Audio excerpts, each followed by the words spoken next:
আল্লাহ পাক বলছেন লহে মাহফুজ থেকে আমি আল্লাহর রচিত, আমি আল্লাহর বানানো এই কোরআনে পাক এমন কোরআন, যেই কোরআনে মানুষের জন্ম থেকে মৃত্যু পর্যন্ত দুনিয়ার প্রত্যেকটা ব্যাপার স্যাপার কাজকর্ম, ব্যক্তি, পরিবার, দম্পতি, সমাজ, রাষ্ট্র, জাতীয়, আন্তর্জাতিক, ইহলৌকিক, পারলৌকিক, দরকারি, প্রয়োজনীয় সব কথা আমি আল্লাহ বলে দিয়েছি।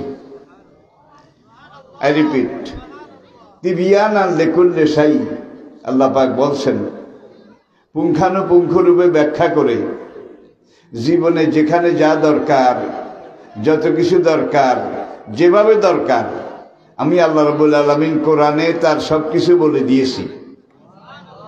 সম্পূরক আরেকটা আয়াত, মা ফাররাতনা ফিল কিতাবে মিন শাই।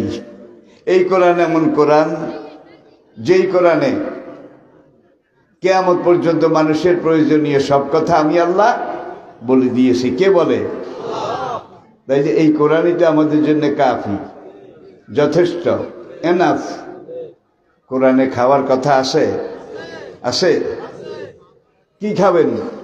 কুলু মিন তাইয়্যিবাতি মা রাযাকনাকুম, যেই রিজিক পাক পবিত্র, যেই রিজিকের মধ্যে হারামের কোনো মিশ্রণ নাই, নিষেধের কোনো বালাই নাই, এই হালাল রিজিক খাও।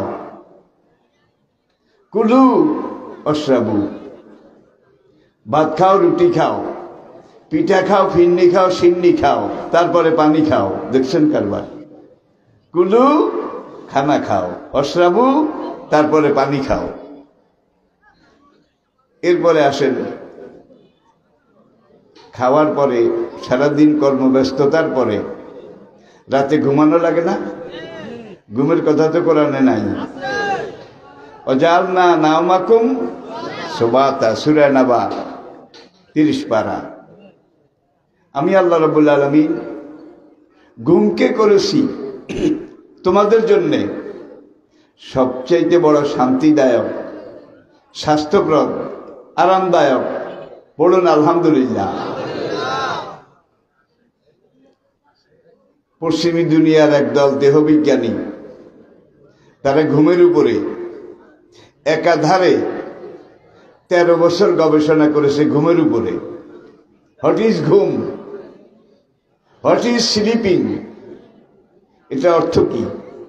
13 বছর ঘুমের উপরে রিসার্চ করে তারা ঘুমের অর্থ বের করেছে। ঘুম অর্থ ঘুম, ঘুম অর্থ মানুষ ঘুমায়। এটার জন্য 13 বছর রিসার্চ। এটা তো গ্রাম বাংলার কদম আলীর মাও জানে।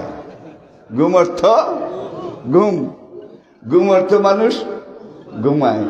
দেখেন আপনি ঘুমিয়েছেন, শীতে বের একটু বেশি, কোরিয়ার তৈরি মোটা ডাবল কম্বল, এটার নিচে আপনি এবং আপনার বেগম, স্বামী স্ত্রী যুগল দুইজন জড়াজড়ি গলাগলি হয়ে ঘুমিয়ে আছেন। ঘুমের মধ্যে আপনি স্বপ্ন দেখেন আপনি জেদ্দা গেছেন। কি? ঘুমের মধ্যে আপনি স্বপ্ন দেখেন আপনি সশরীরে, আপনার শরীর, আপনার নর্মাল বডি, এটা নিয়ে আপনি বিলাতে হিথ্রো বিমানবন্দরে গেছেন। এমন স্বপ্ন দেখে না? দেখে তো। বিমান কিভাবে উঠানামা করে? হিথ্রো বিমানবন্দর পৃথিবীর সবচেয়ে ব্যস্ত এয়ারপোর্ট। প্রতি মিনিটে 7 খান বিমান উঠানামা করে। মিনিটে, তাহলে ঘন্টায়, দিনে। তা আপনি সেখানে দাঁড়িয়ে, লাউঞ্জের পাশে দাঁড়িয়ে আপনি দেখতেছেন প্রজাপতির মতো কিভাবে উঠে আর নামে। ও, আপনার বেগম যে পাশে শোয়া, সেইবার ডাইন কাত থেকে বাম কাইতে একটু লড়াচড়া করেছে, পাশ পরিবর্তন করে আর কি, আপনার গায়ে একটু ধাক্কা লাগছে। কি করলা? একটু বিলাত গেছিলাম, তুমি তো আমার সব মাটি করে দিলা। আধা সেকেন্ড আগে আপনি বিলাতে ছিলেন, হিথ্রো বিমানবন্দরে দাঁড়িয়েছিলেন। বিবি একটু ঠেলা দিছে, কয় ইয়েস ম্যাডাম, প্রেজেন্ট ম্যাডাম। তাহলে দেখা যায় আপনার গতি বিলাতের হিথ্রো বন্দর থেকে আপনাকে বাংলাদেশে আনতে 16 ঘন্টা লাগে। জেদ্দা এয়ারপোর্ট থেকে আপনাকে ঢাকায় আনতে 5 ঘন্টা লাগে, কি বিমানে। আর বিবি ঠেলা দিছে, কি করলো, একটু জেদ্দা গেছিলাম, যেতেও সময় লাগেনি, আসতেও সময় লাগেনি। আমার দেহ তরি সন্ধান করি, বানাইয়াছেন কোন মেস্তরি। একদল বেনামাজি, বেরোজদারি, কবর পূজারি, সেরেকি, তরিকতপন্থী, তারা গান গায়, আমার দেহ তরি সন্ধান করি, বানাইয়াছেন কোন মেস্তরি। আবার এটারে এইভাবে বাজায়। কোন মিস্ত্রি বানাইছে টের পাও নাই, কোন মিস্ত্রি বানিয়েছে টের পাও নাই। আল্লাহু আকবার। যে ভাইয়েরা, ঘুম এটার অর্থ বিজ্ঞানীরা করেছে। এই জগতে যত ঔষধ আছে, চিকিৎসা আছে, মেডিসিন আছে, তার মধ্যে ঘুম হলো সবচেয়ে বড় চিকিৎসা এবং মেডিসিন। আপনি 8 ঘন্টা পরিশ্রম করেছেন। আমার ভাই, ছোট ভাই আমার পাশে আছে, তিনি একজন চিকিৎসা বিজ্ঞানী, জাতীয় পর্যায়ের এক্সপার্ট চিকিৎসা শাস্ত্রের ব্যাপারে। তাকে সামনে রেখে আমি কথা বলছি। একবার একটু চিন্তা করুন, সারাদিন আপনি মাটি কেটেছেন, ধান কেটেছেন, রোপা ধান লাগিয়েছেন, হাড় ভাঙ্গা পরিশ্রম করেছেন, করার পরে আপনি ঘরে এসে রাতে খাওয়া দাওয়া করে ঘুমিয়ে গেছেন। অজালনা নাওমাকুম সুবাতা, 3 ঘন্টা 4 ঘন্টা ঘুমানোর পরে আপনি জেগেছেন। এখন দেখেন যে চোখ ধোয়াও লাগে না, মাথা ঝিমঝিমও করে না, শরীরটা যে এত ঘন্টা পরিশ্রমের পরে ক্লান্ত হয়েছিল, একটু কাঁপন সৃষ্টি হয়েছিল, 4 ঘন্টা ঘুমিয়েছেন, সব চিকিৎসা হয়ে গেছে। আবার কিছু মানুষ আছে শুইতে গেলে শুয়ে থাকে, ঘুম আসে না, কি ঘুম আসে না। তখন ডাক্তাররা আবার ঘুমের ওষুধ দেয়, বলে যে ঘুমের ওষুধ খাওয়া লাগবে। ঘুমের ওষুধ খেয়ে যারা ঘুমায়, ছোট ভাই, তাদের শরীর কি শক্তিশালী হয় না দুর্বল হয়? ডাক্তাররাই বলে এইটা দেওয়া ভালো না, তাইলে ওইটা ঘুম না। ওষুধ খেয়ে যেটা আপনি ঘুমাইছেন, আল্লাহর কসম ওইটা ঘুম না, সেন্সলেস, আপনি বেহুশ। ওই ওষুধটা খেয়ে আপনি ঘুমের মতো অচেতন হয়ে গিয়েছেন। সুতরাং ঘুম এটা আল্লাহ পাকের একটা বড় নেয়ামত। 4000 বছর আগের খনার বছর যারা পড়েছেন, খনার বছর, সেখানে লেখা আছে খেয়ে হাগে শুয়ে জাগে, খেয়ে হাগে শুয়ে জাগে, সে মানুষ না কাজে লাগে। খানা শেষ হয়েছে, বদনামে টিনের দিকে দৌড়। বুঝা গেছে এর কোনো ডালিউশন নাই, কোনো হজমি পোকা নাই, হজম হয় না, খায় আর যায়, ডাইরেক্ট পাস। শক্তিটা আসবে কোত্থেকে? ভাইরা, আমরা শুধু বুঝার চেষ্টা করি। আপনার মাথার তালু থেকে পায়ের তলা পর্যন্ত যেই কলকবজা মেশিনারি আল্লাহ ফিট করে দিয়েছেন, জন্মের পর থেকে মরণ পর্যন্ত, 70 বছর বয়স পর্যন্ত আপনি যদি পশ্চিম দিকে সেজদা দিয়ে পড়ে থাকেন, তাইলে আপনি কি এই নেয়ামতগুলার শুকরিয়া আদায় করতে পারবেন? পারবেন না। নাকটা দিছে এখানে, নাকের ঠিক নিচে মুখটা দিছে, খেয়াল করেন। ডাইন বাম থেকে আওয়াজ আসবে শোনার জন্যে, কান দুইটা দুই পাশে দিছে। এখন এই নাকটা যদি আল্লাহ এখানে দিতেন, এখানে, তাহলে ভাতের লোকমা নিয়ে আগে নাকের কাছে এখানে নেওয়া লাগতো। নাক সাহেব, তুমি একটু শুকে গ্রাম দেখে বলো, খাবারটা কি টাটকা নাকি পচা? গান্দা এখানে নিয়ে নাক যদি বলে clear, no doubt in it, খানাটা ভালো, তাইলে আপনি খাইতেন, ঠিক কিনা বলেন? এমন জায়গায় নাকটাকে ফিট করেছে। এখন ভাতের লোকমা লইয়া নাকের কাছে জিজ্ঞাসা করা লাগে না। ভাতের লোকমা আপনি নিয়েছেন এই পর্যন্ত, আনার পরেই নাক বলে দিয়েছে দিস ইজ রং, এই খানা খাইও না, এটা বাসি, এটা পচা, এটা দুর্গন্ধ, ঠিক কিনা বলেন? আল্লাহু আকবার। এই মঞ্চ স্টেজটা সাজাবার জন্য আপনারা লাইট জ্বালিয়েছেন। এই দুনিয়ায় বিশ্ব চরাচরে আমরা দেখি গাড়ির, বাসের, প্রাইভেট কারের দুইটা চোখ আছে কি না? হুন্ডাটারও একটা চোখ আছে নাকি নাই? জাহাজের সামনে বড় একটা চোখ আছে, লঞ্চের সামনে বোধহয় নাই, আছে? তাইলে এই চোখ সবাই লাগে রাস্তা দেখার জন্যে, পথ খুঁজে নেওয়ার জন্যে। এর মধ্যে জাহাজের লাইটটা সবচেয়ে বড়, যারা দেখেছেন সবচেয়ে বড়।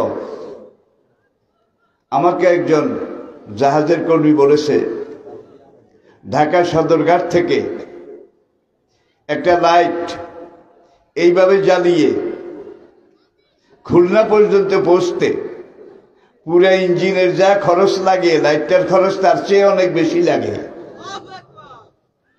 3 মাইল দূরে দেখা যায়। এটার এত সস্তা মনে করিয়েন না, মোটা অঙ্কের বাজেট তাকে আগে দিতে হয়, তারপরে আপনাকে পথ দেখায়, ঠিক কিনা বলেন? একটা টর্চ ফোকাস করেছেন, 50 হাত দেখা যায়। আধা ঘন্টা ফোকাস করে করে 1 কিলোমিটার যাওয়ার পরে এখন দেখেন যে লাইটের চোখ লাল হয়ে গেছে, আওয়াজ আর দূরে যায় না, ঠিক কিনা বলেন? কয়, আমারে তুমি 20 টাকার ভাত খাওয়াইছ, আধা ঘন্টায় দূর পথ দেখাইছি, এইটাই বেশি। এখন যদি আরো আমাকে দিয়ে পথ দেখা হয়, আবার খানা দাও, আবার খানা দাও। যেই মাইকটা আমি কথা বলছি, সে নিজে কথা বলতে জানে? তার একটাই কাজ, আরবিতে বলা হয় আলাতে মোকাব্বেরাতুস সাউত, ইংরেজিতে বলে লাউড স্পিকার। আওয়াজকে বড় করে, নিজে আওয়াজ দিতে জানে না। এখন এই আওয়াজটা বড় করার ব্যাপারে তার পিছনে বোধহয় সালামি লাগে না, খরচ লাগে না, খানা খাওয়ানো লাগে না? জোরে বলেন। আচ্ছা, টর্চের লাইট, স্টিমারের লাইট, বাসের লাইট কিছুক্ষণ জ্বালাবার পরে বলে যে চার্জ নাই। এখন আবার যদি আমাকে জ্বালাতে হয়, পথ দেখতে হয়, তাহলে আবার নতুন করে চার্জ দেয়া লাগবে। টর্চ বলে নতুন করে ব্যাটারি ঢুকানো লাগবে। আল্লাহ পাক আপনাকে আলাম না যা আল্লাহু আইনাইনে, আল্লাহু আকবার। কোরআন কি বলছে দেখেন, আলাম না যা আল্লাহু আইনাইনে। ওরে বান্দা, আমি আল্লাহ কি তোকে পথ দেখার জন্য 2টা চোখ দেইনি? বলে সানান, কথা বলার জন্য মুখের ভিতরে একটা জিহ্বা দিয়েছি। কথা পরিষ্কার স্পষ্ট হওয়ার জন্য জিহ্বার সামনে 1 জোড়া ঠোঁট মাইকের সাউন্ড বক্সের মতো আমি আল্লাহ তৈরি করে দিয়েছি। জিহ্বা ভিতরে নড়াচড়া করে, সঙ্গে সঙ্গে ঠোক 2টা উঠানামা করে, ফাঁক হয়, ঠিক কিনা বলেন? কথা বলার জন্য আপনি ভিতরে জিহ্বা নাড়াচাড়া শুরু করেছেন। ঠোঁট যদি তখন বলে যে আমি এখন মোরাকাবায় বসেছি, আই এম নট নড়ন চড়ন, জাস্ট ইন টাইম, আমি এই সময় নড়াচড়া করতে রাজি না, আমি এখন মোরাকাবায় আছি, তাইলে আপনি জিহ্বা যতই ভিতরে নাড়েন, ঠোঁট যদি ফাঁক ফাঁক উঠানামা করে সহযোগিতা না করে, কথা খুব সুন্দর হবে নাকি? আবার দেখেন, কথা বলার জন্য আপনি ঠোঁটের উঠানো নামানো শুরু করেছেন, ঠোঁটের আপ ডাউন কথা বলার জন্য। এই সময় জিহ্বা যদি বলে আমি 2 মিনিট পরে নড়বো, এখন না, 2 মিনিট পরে আমি নড়বো, তাইলে কথা তো খুব ভালো হবে, সুন্দর হবে। আল্লাহু আকবার। ফি আইয়ি সূরাতিন মা শাআ। দেখেন কোরআন কত যৌক্তিক। তোমার এই যে চেহারা, মুখমণ্ডল, তোমার এই যে মুখের কাটিং ডিজাইন, তোমার এই যে অ্যাপিয়ারেন্স, তোমার বাবা আদম থেকে শুরু করে ফায়জা নুফিখা ফিস সূরে, যেদিন কিয়ামতের ধ্বংস সিংহায় ফুৎকার দেওয়া হবে, আদম থেকে কিয়ামত পর্যন্ত 2 জন মানুষের চেহারা আমি আল্লাহ একরকম বানাই নাই। ভাই রে ভাই, কত বড় টেকনিশিয়ান, কত বড় ইঞ্জিনিয়ার, কত বড় আর্টিস্ট, কত রকমের চেহারা তিনি সৃষ্টি করতে জানেন।